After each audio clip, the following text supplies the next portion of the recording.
Good day everyone, Max here from Not Another Fitness channel. Welcome to my new weekly update. In today's video, I'm going to give my opinion about science-based training, especially in light of what happened with the PhD thesis of Mike Israetel, who is perhaps the most famous representative or even spokesperson, if you want, of the whole science-based training community. Before we get to that, I will give the usual weekly update on my weight and on my physique. As you will remember, last week I had gained some weight as I had fallen off my diet plan, and as I suspected, this weight, as a matter of fact, was already gone by the next day, as it was indeed all water weight, as you can see in the table comparing one day with the day after. On top of that, I was also able to lose a further kilo, which is, in my opinion, a really good result. If anything, I might have to tweak my diet a little bit because I definitely was not expecting to lose that much weight that quickly. So if anything, I might have to add a couple of hundred calories a day to make sure that I maintain the muscle mass that I've got at the moment. In this before and after shots, I am comparing my physique 5 days apart. On the left, the pictures were taken on the 6th of October, whilst on the right, they were taken on the 11th of October. I can't really see that much difference, so I suppose we'll see how my body will change as I keep losing more weight. So let's go to the topic of the day.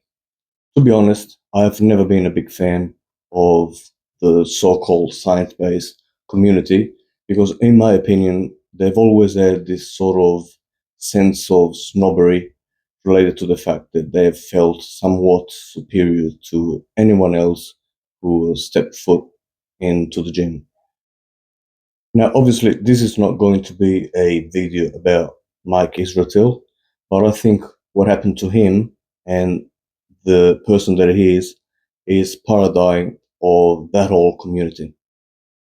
The idea that an individual with a PhD is going to have a better opinion, more informed opinion on training rather than another individual, perhaps with decades of experience in the sport of bodybuilding and a person that has done so with great results is, in my opinion, preposterous.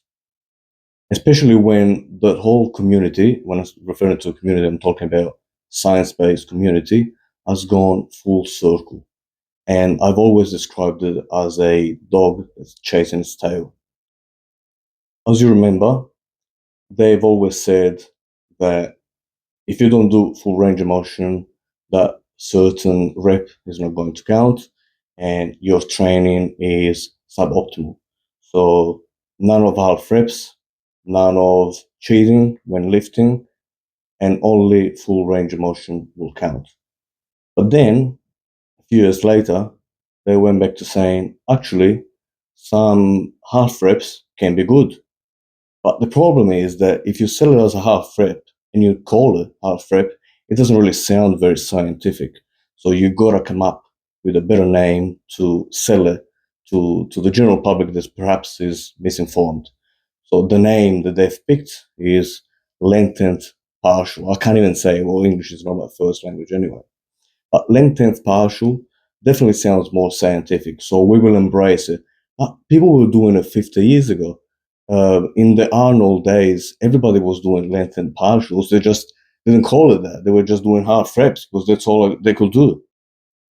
Another example is an exercise technique that Mike Mensa called rest pause.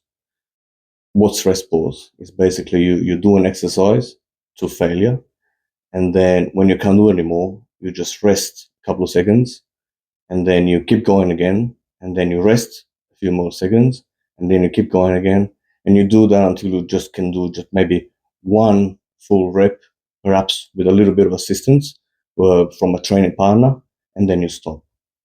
Nah, that's not good. Science-based people say that that's something from the 80s. It's outdated, no good. until they came up with a better name. Because that's what science-based people do. They came up with a name that sounds important and more complicated than it is, and then they fully embrace it. We're going to call this Mayo reps. So I'm going to call this Mayo rep, and all of a sudden, yeah, let's got the stamp of approval from the scientific community, and we're going to embrace it. And one of the things that annoyed me the most, if probably the thing that annoyed me the most, that whole idea of the reps in reserve. 2 reps in reserve, 3 reps in reserve, 0. How do you know you have any reps in reserve if you've never experienced full physiological failure whilst executing an exercise? How do you know that? Most people that go to the gym never have experienced full failure and never will, probably. So explain to me, please, if you've never experienced that, how are you going to know that you have 2, 3, 5 reps in reserve? Also, over time, you're going to improve doing a certain exercise. So let's pretend that today you have 2 reps in reserve, lifting a certain weight.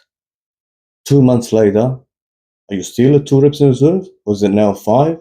So how are you going to calculate that? It's impossible. Really, training should not be anything about that.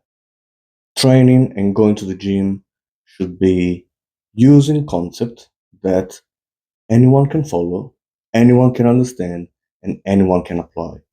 So basic exercises, you don't have to reinvent the wheel, and train hard. So I'm not taking obviously every single set to failure, but at least 3 or 4 sets within a session should go to failure, in my opinion.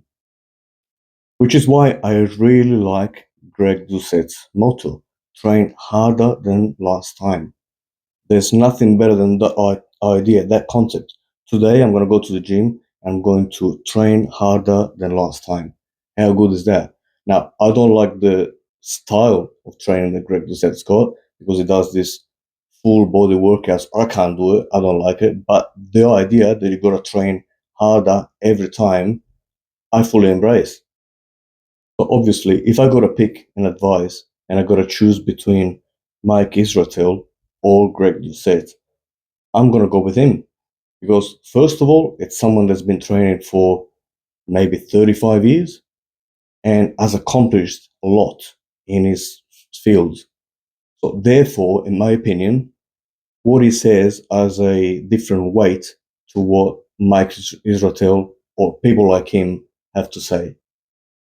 In conclusion, I just wanted to thank that individual who single-handedly is dismantling this whole community and debunking a lot of the stuff that they've been saying over the years. That is Solomon Nelson, a fellow Australian. And, well, yes, that's my opinion about science-based training. So thank you for watching this video, and I'll see you next week.